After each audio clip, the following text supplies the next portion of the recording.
समुद्रतीरे शशिना प्रतिष्ठितं प्रभासतीर्थे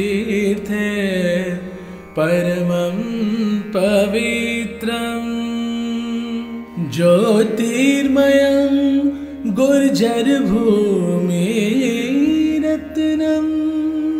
तं सोमनाथं सततं नमामि। नमस्कार, आप देख रहे हैं विरासत हमारी खास पेशकश। विरासत यानी हमारे अस्तित्व का वो आधार जो हमारी संस्कृति की बुनियाद है, हमारे अस्तित्व में बने रहने का कारण है और हमारे भविष्य की प्रेरणा। विरासत में आज आपको लेकर चलते हैं गुजरात की धरती पर दादा सोमनाथ के पास। समुद्र जहां स्वयं आकर भगवान शिव के पांव पूज पीछे लौट जाता हो, किसी आक्रांता का साहस उस सोमनाथ से विशाल कैसे हो सकता है। कहते हैं प्रभास क्षेत्र में भगवान चंद्र ने स्वयं सोमनाथ जी की स्थापना की थी। 12 ज्योतिर्लिंगों में से प्रथम सोमनाथ ने 17 बार आक्रांताओं के आक्रमण का सामना किया, लेकिन जिस देश में आस्था की जड़ें इतनी गहरी हों, वहाँ कोई आक्रमण उसकी विरासत को अडिग रहने से नहीं रोक सकता। मंदिर लूट कर भी भारत का विश्वास कोई नहीं लूट सका।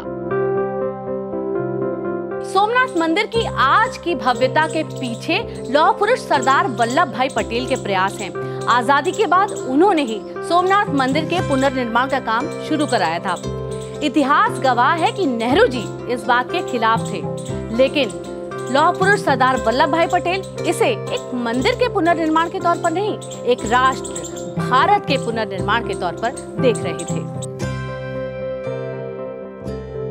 आजादी के बाद की राजनीतिक खींचतान के बीच के.एम. मुंशी जी के मार्गदर्शन में सोमनाथ मंदिर का निर्माण कार्य पूरा हुआ था। वर्तमान मंदिर चालुक्य वास्तुकला शैली में बना है। इस मंदिर के इस स्वरूप तक आने तक सरदार पटेल का स्वर्गवास हो गया था, इसलिए बाद के वर्षों में यहाँ बहुत कुछ नहीं हो पाया। 1949 में बने सोमनाथ ट्रस्ट के चेयरमैन खुद भारत के प्रधानमंत्री नरेंद्र मोदी हैं और अब सोमनाथ मंदिर की भव्यता और दिव्यता को बढ़ाने के साथ साथ वहां पर आध्यात्मिक पर्यटन को भी प्रोत्साहित किया जा रहा है।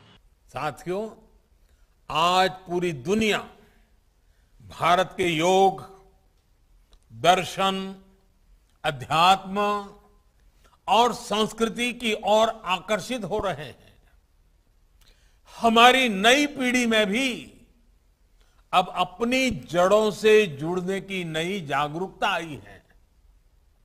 इसलिए हमारे टूरिज्म और आध्यात्मिक टूरिज्म के क्षेत्र में आज राष्ट्रीय और अंतर्राष्ट्रीय संभावनाएं हैं। इन संभावनाओं को आकार देने के लिए देश आज आधुनिक इंफ्रास्ट्रक्चर बना रहा है, प्राचीन गौरव को पुनर्जीवित कर रहा है। अगर आप सोमनाथ मंदिर दर्शन को जाएं, तो समुद्र किनारे टहलते हुए इस प्रभास क्षेत्र में प्रकृति को भी अनुभव कर सकें। इसके लिए मंदिर से त्रिवेणी संगम तक 1.5 किलोमीटर लंबा समुद्र दर्शन पथ बनाया गया है।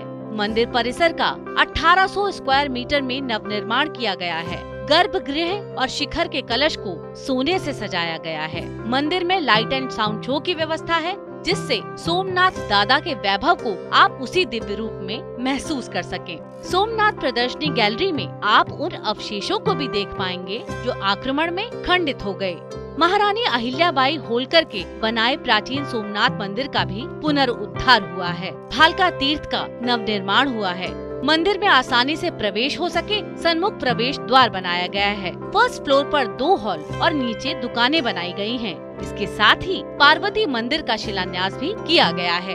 केंद्र सरकार की प्रसाद योजना के तहत करोड़ों रुपए के विकास कार्य सोमनाथ परिसर में हो चुके हैं, यानी पहले फेज का काम पूरा हो चुका है। अब यहाँ एक पब्लिक प्लाजा के निर्माण की दिशा में काम चल रहा है।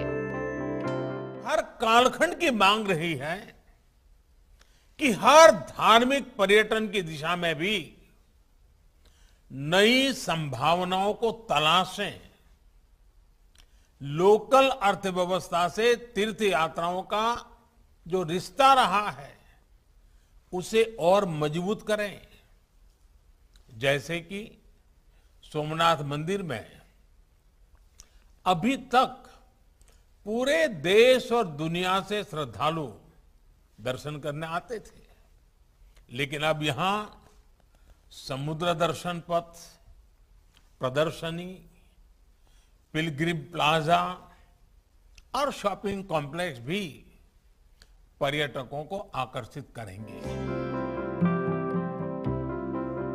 किसी भी जगह पर, किसी भी स्थान पर पर्यटन को बढ़ावा देने के लिए वहां तक पहुंचने और ठहरने की सुविधाओं में वृद्धि करनी होती है। इसीलिए यहाँ ट्रस्ट के 3 गेस्ट हाउस होने के साथ साथ एक सर्किट हाउस का निर्माण भी किया गया है।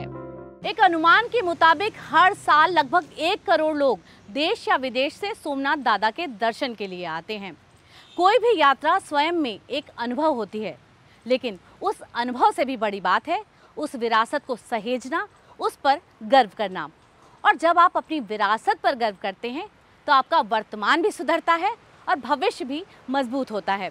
इस बार विरासत में इतना ही। अगली बार चलेंगे आपको एक और विरासत के दर्शन कराने। तब तक विकास के पथ पर चलिए और अपनी विरासत को सहेज कर रखिए। धन्यवाद।